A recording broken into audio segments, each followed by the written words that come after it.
हत्यारे बीजेपी विधायक की दबंगई की पूरी कहानी, जो उम्र कैद की सजा के बाद जनता दरबार लगा रहा है। 19 अप्रैल 2019 ये वो तारीख है जब एक परिवार के चेहरे पर कोर्ट की तरफ से मुस्कुराहट की चिट्ठी आई। ये वो तारीख है जब कानून के ऊपर एक परिवार के भरोसे की जीत हुई। यही वो तारीख है जब सत्ता की कुर्सी पर बैठे एक नेता को उसके गुनाहों की सजा मिली। ये हमीरपुर से बीजेपी विधायक अशोक सिंह चंदेल हैं, जिन्हें 22 साल पुराने हत्या के मामले आजीवन कारावास की सजा मिली है। इलाहाबाद हाई कोर्ट ने ट्रायल कोर्ट के आदेश को पलटते हुए इन्हें हत्या का दोषी माना और इनके साथ 10 लोगों को भी सजा सुनाई। सजा के ऐलान के बाद विधायक जनता दरबार लगाए हुए हैं, लोगों की फरियाद सुन रहे हैं, ये जानते हुए कि कुछ समय के बाद इन्हें भी खुद जेल जाना है, वो भी आजीवन कारावास की सजा काटने। 26 जनवरी 1997 की शाम थी। ये घटना हमीरपुर के सुभाष नगर में हुई। इस दिन अशोक सिंह चंदेल अपने कुछ लोगों के साथ सुभाष नगर गए। यहाँ पर उन्होंने अपने राजनीतिक कॉम्पिटिटर राजेश शुक्ला के साथ 10 लोगों पर गोलीबारी की। इस गोलीबारी में 5 लोगों की मौत हो गई और 5 गंभीर रूप से घायल हुए। मरने वाले में एक ही परिवार के 4 लोग थे, जबकि एक प्राइवेट गार्ड था। इस घटना के बाद इसी गोलीबारी में घायल होने वाले राजीव शुक्ला ने अशोक सिंह चंदेल के अलावा 10 लोगों पर मुकदमा दर्ज कराया। राजीव शुक्ल के बयान पर पुलिस ने केस दर्ज किया।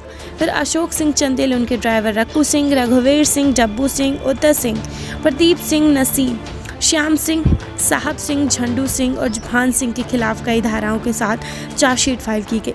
इलाहाबाद हाई कोर्ट का फैसला आने के बाद हमने इस मामले में मुख्य आई विटनेस राजीव शुक्ल से सुना। राजीव शुक्ल ही वो इंसान हैं जिनके भाई की हत्या हुई थी और जिन्होंने कोर्ट में इतनी लंबी लड़ाई लड़ी। राजीव शुक्ल ने कहा, हत्या राजनीतिक वजहों से की गई थी। 1996 में विधानसभा चुनाव हारने के बाद हमीरपुर में अशोक सिंह चंदेल का वर्चस्व घटता जा रहा था। उससे पहले वो निर्दलीय और जनता दल के टिकट पर विधानसभा का चुनाव जीत चुका था। राजीव शुक्ल के बयान के आधार पर केस दर्ज हुआ। मामले में कार्रवाई होती उससे पहले ही अशोक सिंह चंदेल फरार हो गया। करीब 1.5 साल वो पुलिस से बचते रहा। फिर 1998 में 1.5 साल के बाद सीधा कोर्ट से जमानत ले आया। जमानत का विरोध हाई कोर्ट में हुआ तो अशोक सिंह की जमानत कैंसिल हो गई। साल 1999 में लोकसभा का चुनाव आया। पैसा, पावर और दबंगई के बल पर अशोक सिंह चंदेल बीएसपी का टिकट ले आया और चुनाव भी जीता। यानी जिसके ऊपर हत्या का मुकदमा था वो लोकसभा का सदस्य बन गया, हमीरपुर का सांसद बना। ये बात 2002 की है, जब अशोक सिंह चंदेल पैसों के दम पर अपनी आज़ादी भी खरीद लिया। डिस्ट्रिक्ट कोर्ट ने अशोक सिंह चंदेल के साथ बाकी के 10 लोगों को आरोप मुक्त कर दिया। सभी लोगों को क्लीन चिट मिल गई। अदालत ने उस वक्त एफआईआर में देरी के साथ फॉरेंसिक रिपोर्ट को संदेशतापक माना था। अशोक सिंह चंदेल 4 बार का विधायक और 1 बार बीएसपी के टिकट से सांसद रह चुका है।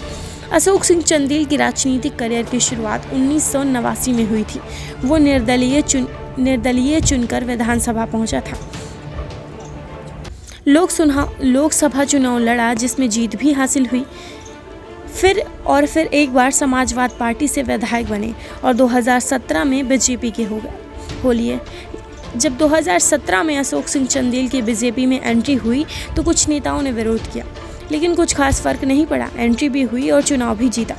अब इलाहाबाद हाई कोर्ट की तरफ से आदेश आने के बाद बीजेपी की तरफ से कोई खबर नहीं है, क्योंकि लोकसभा चुनाव को देखते हुए चंदेल पर किसी तरह के एक्शन के मूड में पार्टी नहीं दिखी। हमीरपुर में 29 अप्रैल को चुनाव होना है। उसके बाद मुमकिन है कि उसकी पार्टी से बर्खास्त हो जाएगा वो। अब हाई कोर्ट के आदेश पर राजीव शुक्ल के घर में खुशी की लहर है, तो अशोक सिंह चंदेल चुपचाप अपने घर पे बंद है। हमीरपुर के एसपी हेमराज मीना के मुताबिक अभी हाई कोर्ट के आदेश की चिट्ठी नहीं आई, जिसकी वजह से अशोक सिंह चंदेल की गिरफ्तारी नहीं हुई। चिट्ठी आते ही विधायक को कोर्ट में आत्मसमर्पण करना होगा। अगर ऐसा वो नहीं करता तो उसकी गिरफ्तारी हो जाएगी। ऐसी ही तमाम खबरों को जानने के लिए हमारे यूट्यूब चैनल को सब्सक्राइब करें।